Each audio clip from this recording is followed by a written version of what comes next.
कारगिल विजय दिवस केवल एक दिन नहीं है, बल्कि इस देश के सैनिकों के पराक्रम और शौर्य का यह विजयोत्सव है।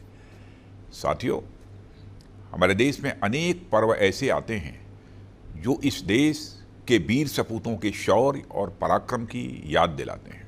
कारगिल न केवल हमारे राष्ट्रीय स्वाभिमान का, बल्कि एक इनजस्टिस के खिलाफ उठाए गए एक बड़े कदम का भी प्रतीक था और रहेगा।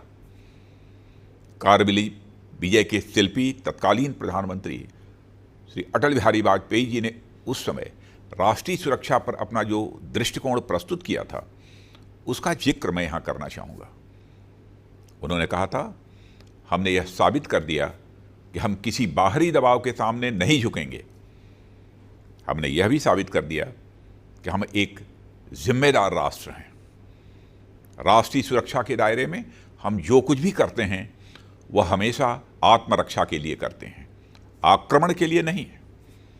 और अगर दुश्मन देश में कभी हमारे ऊपर आक्रमण किया तो हमने यह भी साबित कर दिया कि कारगिल की तरह हम उसे मुंहतोड़ जवाब भी देंगे।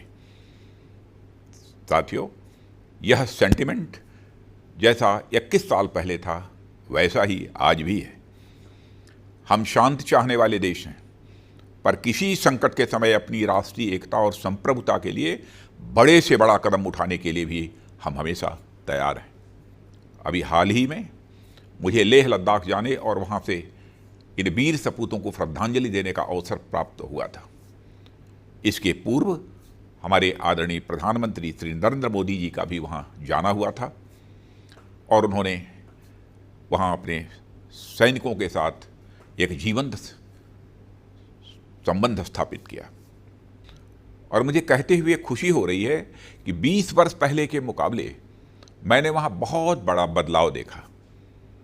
वह चाहे इक्विपमेंट प्रोफाइल हो, हाल ही में डिप्लॉयड गन्स हों या फिर एरियल एसेट्स हों, जो न केवल ट्रूप्स की बल्कि टैंक्स और बीएमपीज़ की भी स्पीडी मोबिलाइजेशन में सक्षम है।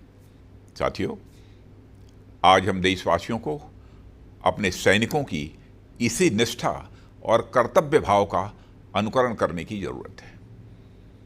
हम सबको अपने देश का एक ईमानदार सैनिक बनने की ज़रूरत है।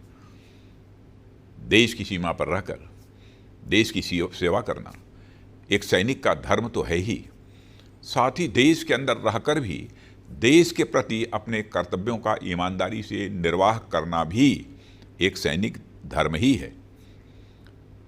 इस देश को सुरक्षित रखने का कार्य अगर हमारे सीमा के सैनिक कर रहे हैं तो इसकी एकता, अखंडता और भाईचारे को बरकरार रखना हमारी जिम्मेदारी है।